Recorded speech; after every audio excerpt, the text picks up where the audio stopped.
ಪುರಸಭಾ ವ್ಯಾಪ್ತಿಯ ಪಾಣಿಮಂಗಳೂರು ಎಂಬಲ್ಲಿ ನೇತ್ರಾವತಿ ನದಿಯಿಂದ ಅಕ್ರಮವಾಗಿ ಮರಳು ತೆಗೆದು ಮತ್ತು ಸಾಗಾಟ ಮಾಡುತ್ತಿದ್ದಾರೆ ಎಂದು ಆರೋಪ ವ್ಯಕ್ತಪಡಿಸಿ ಇವರ ವಿರುದ್ಧ ಕಾನೂನು ಕ್ರಮ ಕೈಗೊಳ್ಳಲು ಗಣೇಶ್ ನಾಯಕ್ ಎಂಬುವರು ಪೊಲೀಸ್ ಇಲಾಖೆಗೆ ಮೌಖಿಕವಾಗಿ ದೂರು ನೀಡಿದ್ದಾರೆ. ಪಾಣಿಮಂಗಳೂರು ಎಂಬಲ್ಲಿ ನೇತ್ರಾವತಿ ನದಿಯಲ್ಲಿ ಅಕ್ರಮವಾಗಿ ಮರಳು ತೆಗೆಯಲು ದೋಣಿಗಳು ನಿಂತುಕೊಂಡಿದ್ದಲ್ಲದೆ ಈಗಾಗಲೇ ಅಕ್ರಮವಾಗಿ ತೆಗೆದ 10ಕ್ಕೂ ಅಧಿಕ ಮರಳು ಲೋಡ್ಗಳನ್ನು ದಾಸ್ತಾನು ಮಾಡಲಾಗಿದೆ. ಪಾಣಿಮಂಗಳೂರು ಸೇತುವೆ ಹಾಗೂ ರೈಲ್ವೆ ಸೇತುವೆಯಿಂದ ಕೂಗಳತೆಯ ದೂರದಲ್ಲಿ ಅಕ್ರಮವಾಗಿ ಮರಳುಗಾರಿಕೆ ನಡೆಯುತ್ತಿದೆಯಾದರೂ ಸಂಬಂಧಿಸಿದ ಇಲಾಖೆ ಯಾವುದೇ ಕ್ರಮ ಕೈಗೊಂಡಿಲ್ಲ ಎಂದು ಆರೋಪವನ್ನು ಮಾಡಿದ್ದಾರೆ.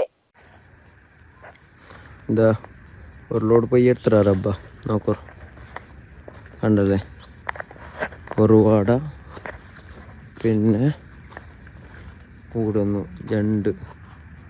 ജണ്ട് വാട പിന്നെ അപ്പുറത്തോട് ഉണ്ടല്ല കൊന്നില്ല നോക്കിയിട്ടില്ല നോക്കണം എത്ര ഇത് ഈ പൊയ്യ കാണുമ്പോഴത്തേക്ക് ഇണ്ട് സുബൈക്ക് എടുത്ത പോലെ ഉണ്ട് സുബൈക്ക് എടുത്ത പൊയ്യ നല്ല പൊയ്യലബ്ബ